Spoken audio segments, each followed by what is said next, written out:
1, 2, 3, 4. Screen time, screen time, screen time, screen time. It's my screen time too. Screen time, screen time, screen Hello, time, and welcome to screen It's My time. Screen Time Too, the Screen podcast where time two moms review the best and worst in children's programming, from Netflix reboots and YouTube shorts to Disney classics and Pixar blockbusters. We watch, you listen. Find out what you can tolerate watching for family movie night, what to avoid altogether, and what you'll want to watch alone, voluntarily. I'm Katie. I'm Deborah. And I have two kids. Jay, he's 6, and Kenny, he's 3. I almost said 2. He's 3 now. Yay. And I have 3 kids. Tony is 11 and Libby and Nate are 8. And they're so adorable.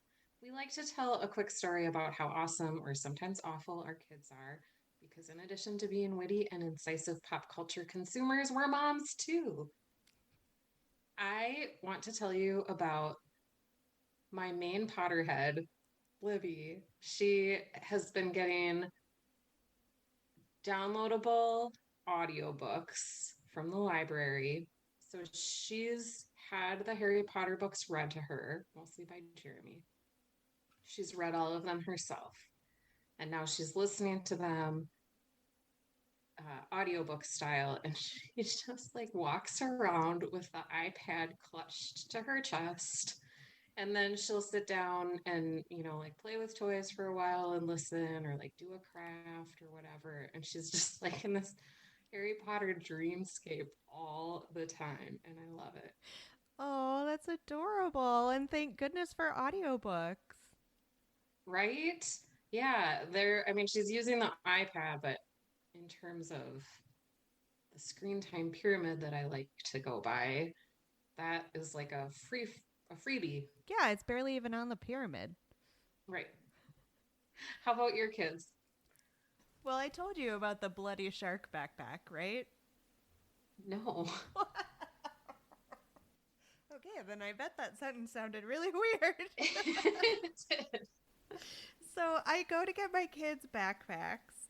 It's the day before school started for us, which was a full week before school was starting for the rest of the county, like the public school. So I thought we had plenty of time. I take them to Burlington to try and get a backpack. They're totally out. So then I take them to Walmart. They have a few. I just decide that Jay can keep using his backpack because it's just black. It's fine. And Kenny picks one with sharks on it. And only when I get it home do I realize that in addition to the sharks, there are like puddles of blood, like all over this pattern. I'm still baffled. Like, why is this a backpack? Oh my, for a child. For anyone, but yes, for a child. Like, even a high schooler, I would be like, really?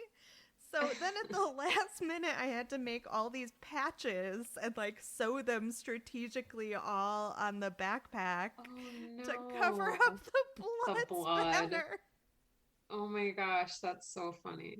And then the first conversation point, as soon as Jay hops out of the car and like meets his other classmates, do you want to know why my brother has those patches all over his backpack? He didn't get to pick where they went. I got to pick where the patches went on my backpack, but my mom had to put Kenny's in very special places because of the blood. Oh my gosh, that's so funny. So, should we move on to, I guess, follow up from all of our episodes? Yeah, we're going to take a little detour from screen time in the news today, listeners. And do some self-reflection. Guys, I read some reviews of Jungle Cruise after we recorded our episode, and I had an intense moment of panic because it seems like our opinion of the movie, which was quite positive, I think we gave it a 4.5 to 5, is really different from most critics out there. And then I had to take a breath and step back and just think about how this proves that parents just have a completely different set of criteria for better or worse. I mean, this movie has a 63% fresh rating on Rotten Tomatoes, which isn't horrible, But given that we rated the movie so highly, I thought it might be worth examining what makes a movie good in the eyes of It's My Screen Time Too. So we're kind of working on a unified theory of what makes family content good. And we're going to periodically take some time here on the podcast to zoom out from our show by show or movie by movie coverage and talk about the big picture. What are we doing here? We've been doing this for several years. I like to think that we have a good eye for what makes things quality for the whole family. Would you agree? Mm-hmm. For sure. So I was just spitballing some top level things that we think about when we're reviewing that are probably not the same as what your general movie or TV critic is thinking about. And the number one thing is basic tolerability. That was the name in which we started this show.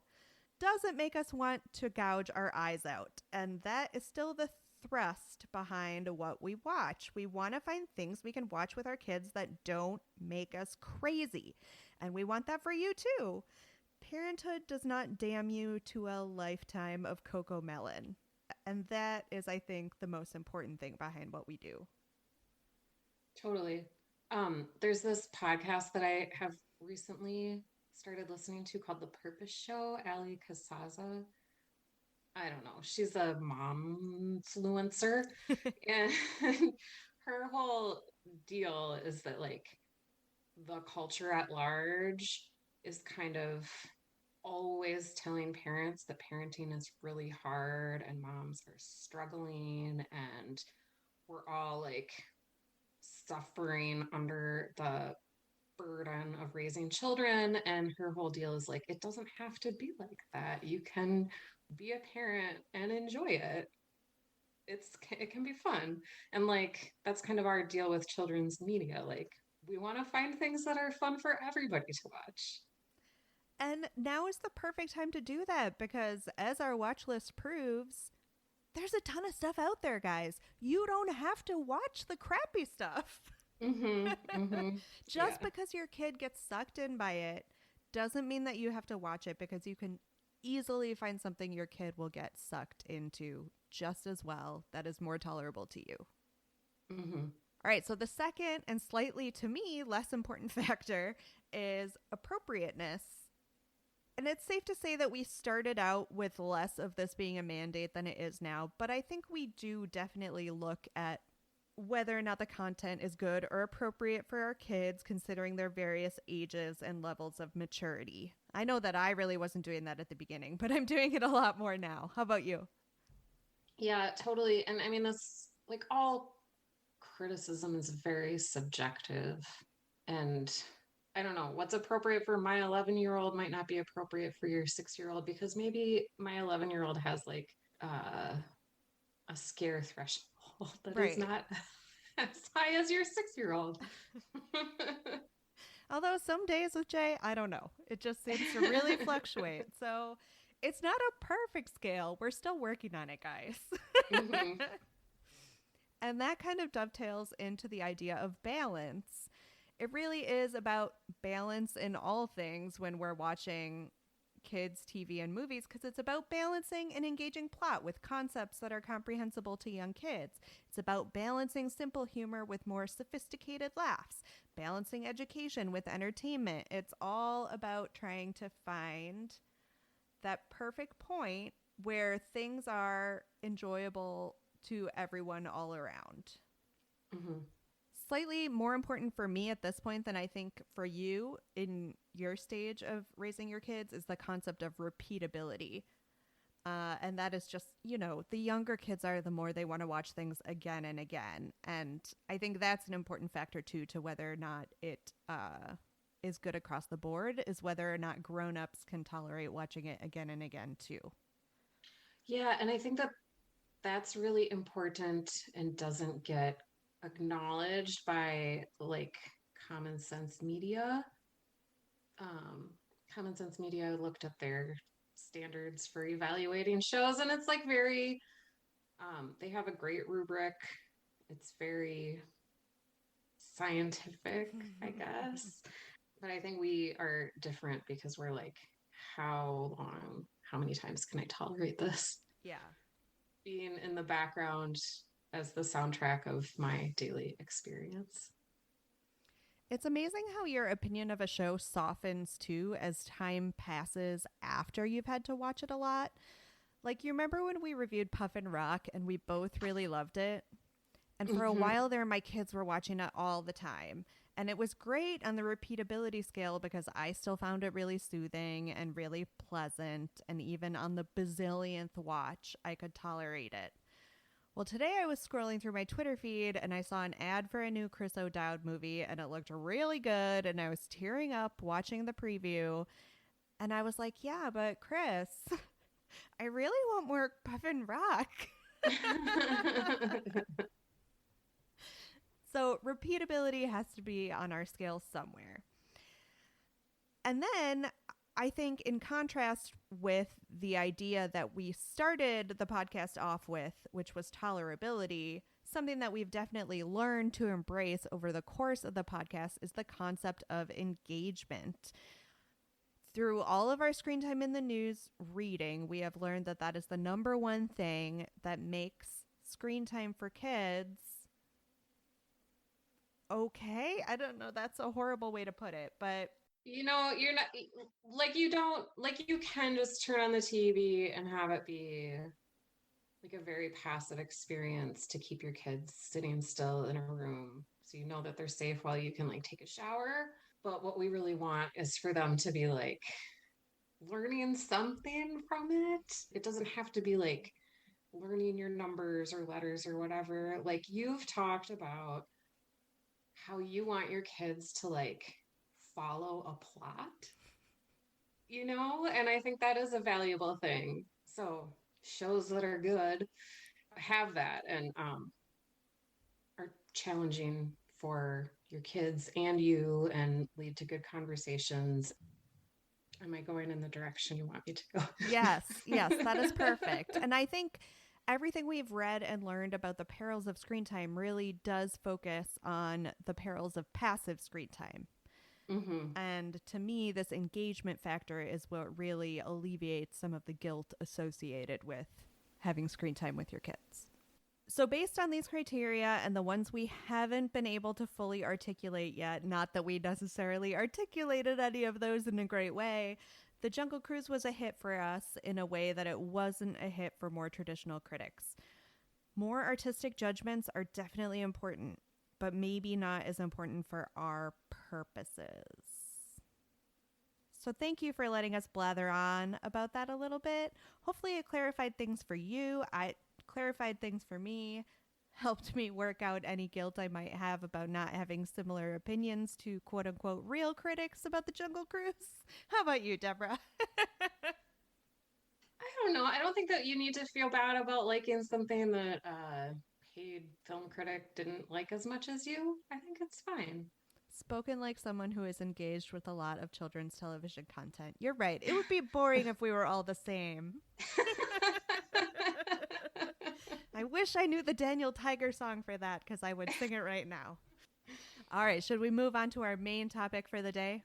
Yeah, Paw Patrol the movie. Woohoo! Guys, Paw Patrol the movie was just released on August 20th in theaters and on Paramount Plus. It's rated G. It's the perfect length, 88 minutes. Directed by first-time director Andrew Hickson and Cal Brunker, who is also credited as a writer. It was written by Billy Frolic, who has the best last name ever and wrote the first Madagascar movie, although, as far as I can tell, none of the sequels are offshoots.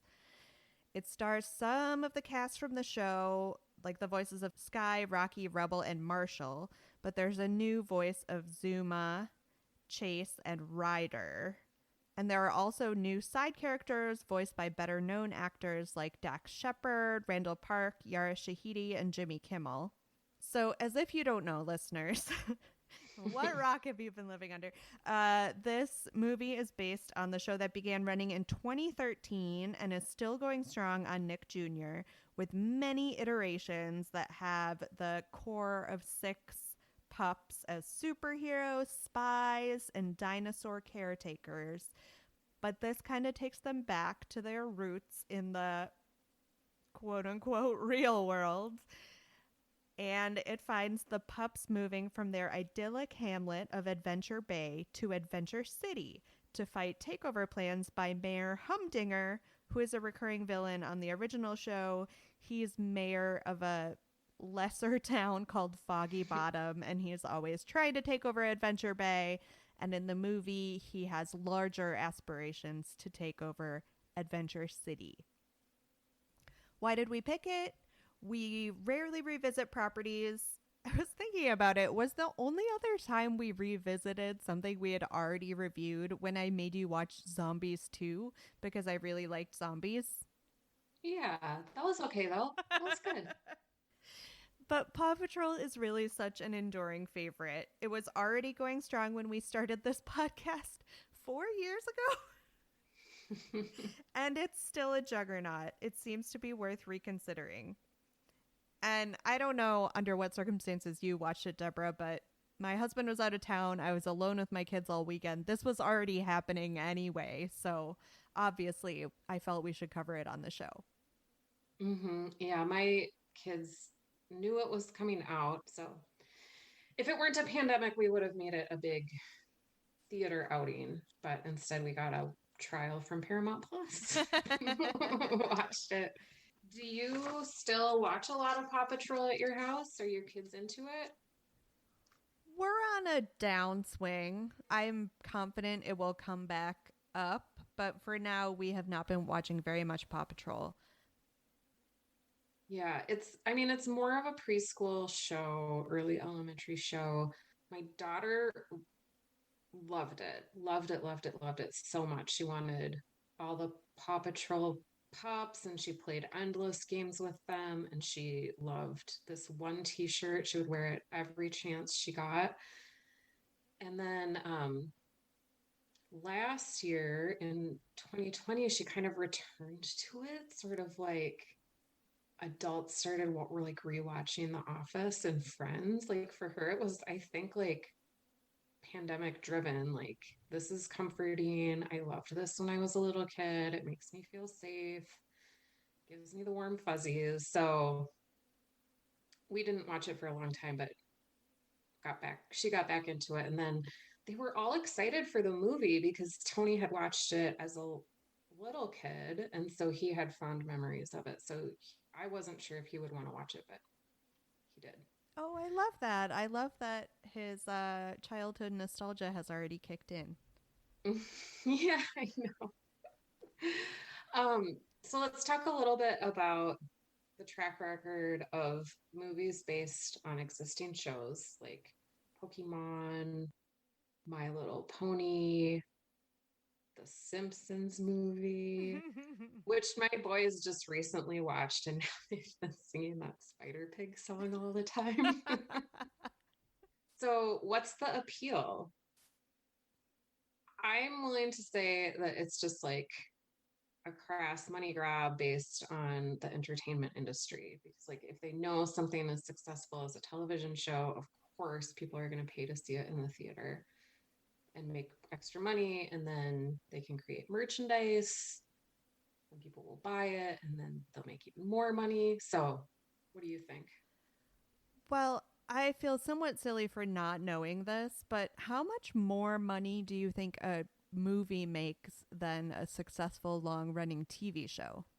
That's a great question. Because you got to figure, like, more Paw Patrols are probably pretty cheap to churn out at this point. Like, they know the formula, they know what works, and it's super successful. So, to a certain extent, I'm like, why mess with the formula? Is making a movie maybe a way to try and drag in the few remaining people who are not already watching the Paw Patrol? Yeah, totally. Because maybe people would see it in the movie, see it in the theater, see it as a movie, and then be introduced to the show. That's a good point. And I also haven't seen much movie related merch. Like, I was just in Target and Walmart fairly recently, and it was, I mean, Paw Patrol still has a chunk of an aisle, but I feel like it's the same chunk of an aisle and it's the same merch from the TV show that I've been seeing. I didn't see anything that was specifically geared towards the movie. That surprises me. Surprised me too. So should we talk about the concept and the plot? Did we like it? As someone who has probably watched more of the recent Paw Patrol than you have, I was really glad to see a return to. I mean, it's hard to say the pups live in the real world because obviously they don't. But, you know, in this instance, they're not superheroes. They're not spies. They're not interacting with dinosaurs. It felt like them returning to their roots in a certain way, even though the movie was obviously a lot more splashy than the TV show is. I really thought of it as more of a return to form and a return to what made the original Paw Patrol so charming. Yeah, they're not mighty pups. They're not messing around with different costumes. Yeah, I can see that. I liked it more than I thought I would. Sophisticated isn't the right word for a Paw Patrol movie, but compared to the television show, I thought that the movie was quite a bit more sophisticated. And that made me think of when we interviewed Nikki Lopez, creator of Santiago of the Seas, and she mentioned something about they did the best that they could with the animation based on the TV budget that they had. And as somebody who doesn't work in that industry, I don't ever think about the difference between creating TV shows and creating movies. And this clearly had a much bigger animation budget and a different goal for the script. Right. So they add another girl dog to the team, Liberty. She's cute. Mm-hmm. What type of dog is she? Is she like a spaniel? Well, she is long, so she's a wiener dog, right? Okay. I think so. Okay, but she had those long ears. I'm not a dog person. I think there are some wiener dogs that have like the fluffy ears, but yeah, she definitely had like Lady and the Tramp Cocker Spaniel ear vibes. Yeah. But they didn't include Everest. This show, the sticking point has been from the beginning, or one of my sticking points from the beginning has been why they don't have more girl dogs. Like they have 6 dogs on the team. Why was it only ever 5 boys and 1 girl? Yeah, that's like a real throwback to 80s shows from Yeah. our childhood. It's like when they were developing the concept, it didn't occur to them that it would appeal to girls. So then they tacked on Everest, who is like the husky. She lives on the mountain, but she's only part of the team sporadically. But then they also, over the course of the run, have added several other boy dogs. I don't get it.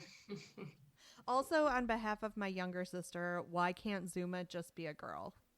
So the opening scene of the movie is really adorable because it involves this little baby sea turtle who is having trouble crossing the freeway. Which is such a classic early Paw Patrol plot. Is the turtles trying to get across like the one seafront road in Adventure Bay. And then a semi truck driver has a near miss, but has a big accident, is completely in peril, and then expresses like total dismay when he finds out that the emergency services are provided by puppies. I thought that was pretty funny, but then it doesn't even come up when they move to righting wrongs in Adventure City. Like, doesn't Adventure City have its own emergency services team? I know, and even in the logic of this world, maybe they have their own team of puppies that has been maintaining order. Like, and what happens to Adventure Bay? Do they have like a B team on call that can be there if, like, I don't know, Mayor Goodway's luau goes wrong? Right. I don't know. So Chase is definitely still like the main pup, and the story revolves around him, and he's having like sort of a crisis of confidence. What did you think about the choice to foreground the police pup? Well, Chase has come in for some heat recently. Hmm. Mainly in that there was some talk that Paw Patrol was going to get rid of the police pup after protests about police brutality. That was never on the table, but it was going around as like a right wing talking point. So it made me wonder how long this had been sitting on the shelf. Because I think they could just as easily have foregrounded another of the dogs with a very similar story.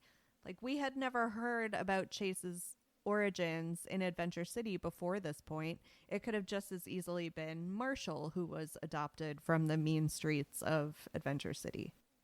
I did like the origin story. I liked that Chase got vulnerable and revealed some of his insecurities. It made me think a lot. We just had the Summer Olympics and Simone Biles got the twisties, and it's good for us to see pups who are in prominent positions advocate for good mental health practices. And for his coworkers to emphasize to him that that's okay. Yeah. So I live in Minneapolis and there's an election coming up, a municipal election coming up, and public safety is like number one above all else because of everything that's happened over the last many, many years. So a more realistic storyline would have been for me if Chase had been like, am I really the pup for the job here? Do people really need law enforcement right now? Maybe they need a social worker. Mm-hmm. Can we get a social worker in here who's got some mental health training and can maybe provide a hot meal, get people a warm bed? And that could have been Liberty's job instead of like her whole thing is that she's street smart and she understands the city. Hmm. I have not watched the TV show in a long time. Is Mayor Humdinger always this evil? Yeah, pretty much. He is Okay. always this evil. Uh, so he comes in and becomes mayor of Adventure City on a technicality. And this is really the perfect time for a bizarre election plot, which feels weird to say in August. But we have a lot of bonkers election stuff going on in this country right now. Yeah, and it's super timely to have like a very narcissistic, very corrupt politician, no matter what side of the political spectrum you fall on. And I guess we can all be glad that we don't have Mayor Humdinger. That's something we can probably all agree on.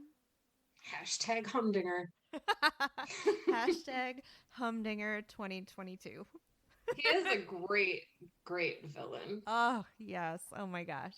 He's Lots so of bad. laughs. Yeah. So, what did you think about the writing and the script and the dialogue? It was definitely more self aware than the show.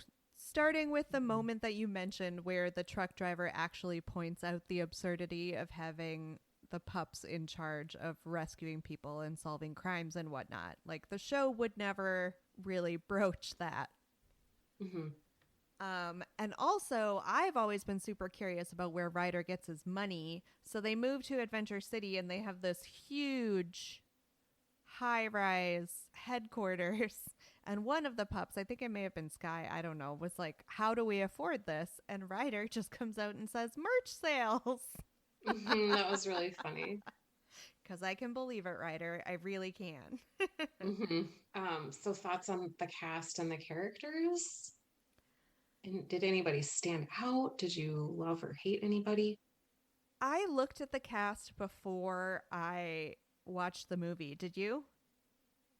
I looked at it after I read your document. Okay.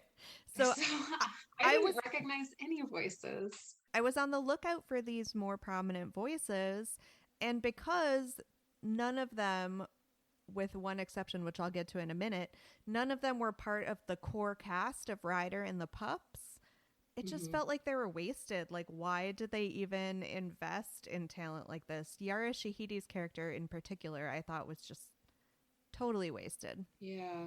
Um, And then you have Dax Shepard and Randall Park. They're just like the mayor's bodyguards. Like, I guess they have a couple gag moments, but it felt like a weird use of the bigger name talent. and Jimmy Kimmel, do you think I don't really know if those actors have kids and if they have young kids. Do you think it's like they got attached to the Paw Patrol movie because their kids are super into it? That is a really good point. I did not consider that, but yeah, I can believe that being like, I could just see Dax Shepard sitting around the like family dinner table being like, well, yeah, kids, mommy was in Frozen, but I did just want to mention that they replaced the voice of Chase with like the one big name kid actor that I actually knew was voiced by the little boy who plays young Sheldon on the television show that is a spinoff from The Big Bang Theory, and he played Ziggy on Big Little Lies.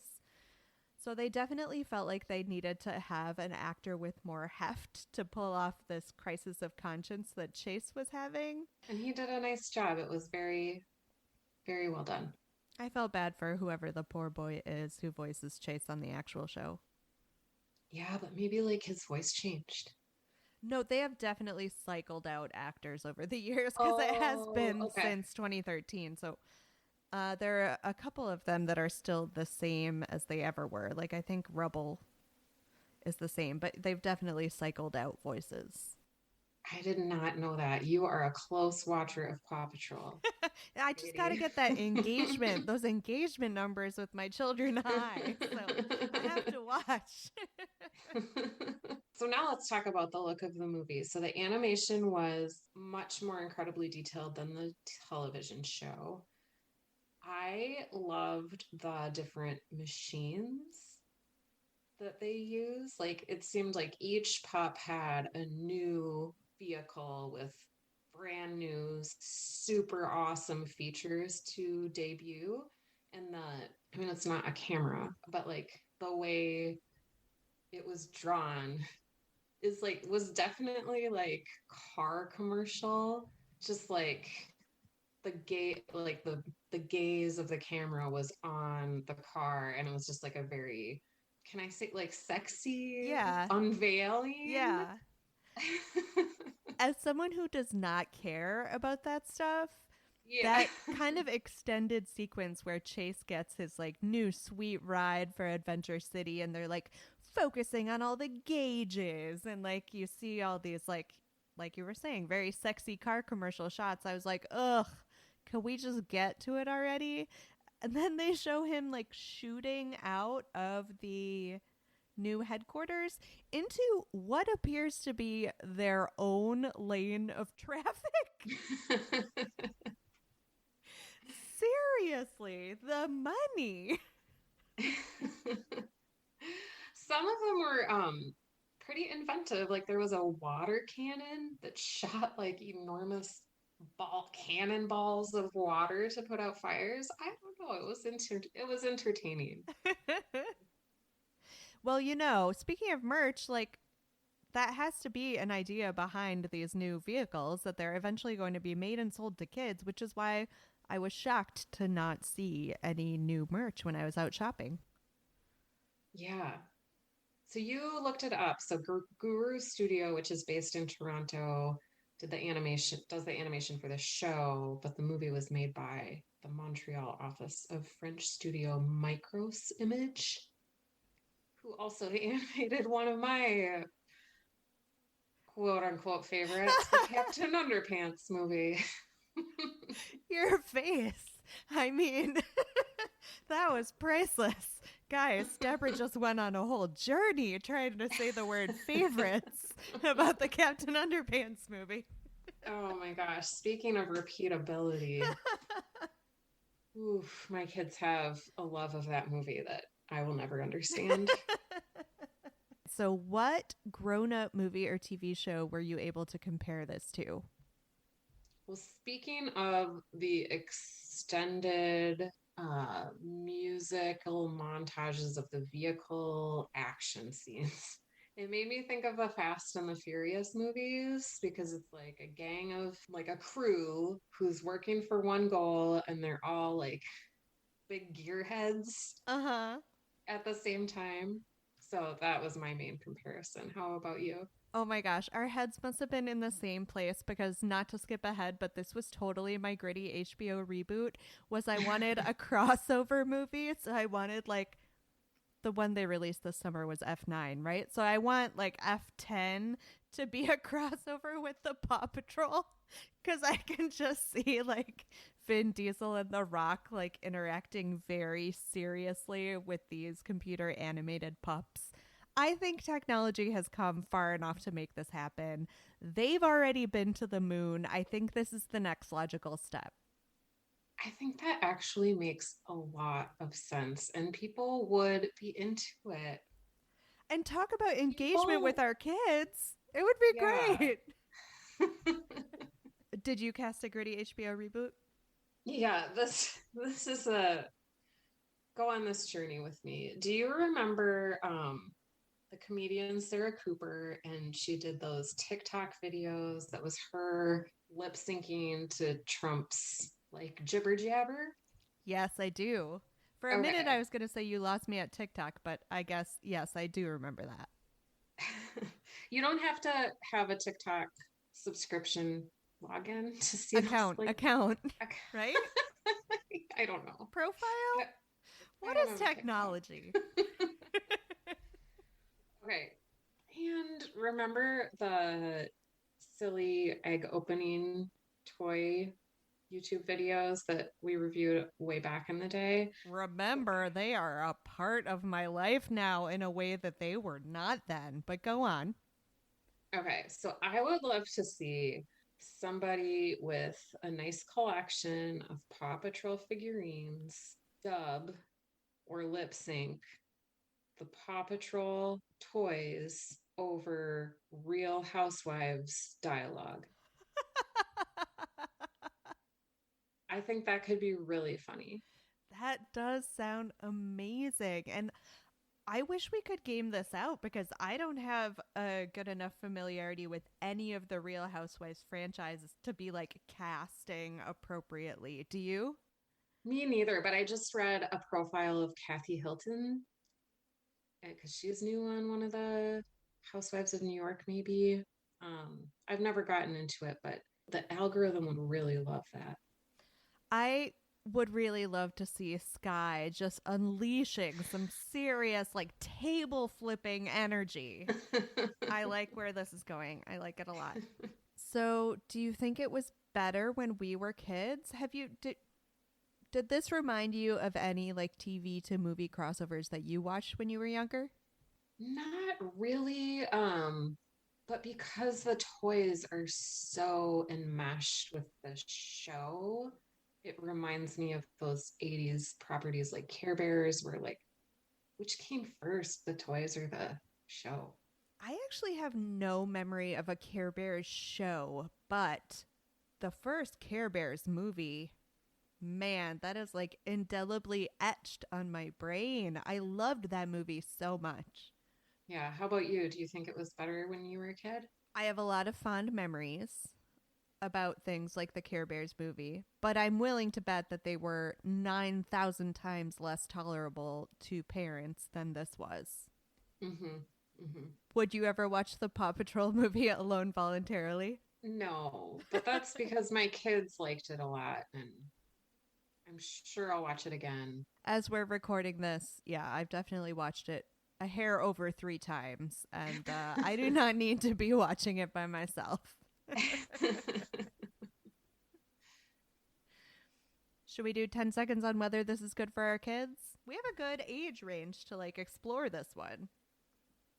Yeah, it was good for all my kids. Tony, my 11-year-old, he was fine watching it one time. I don't think he's gonna watch it again. But and we had my niece and nephew over who were a little bit younger, and it's right up my nephew's alley. He's 4, super into it. Yeah, I think there were things to like here for both of my kids. The 3-year-old was laughing a lot. The 6-year-old thought he was too cool for it when we started the movie, and by the end, he was totally into it. Ratings? You go first. I would give it a 4.5. Oh.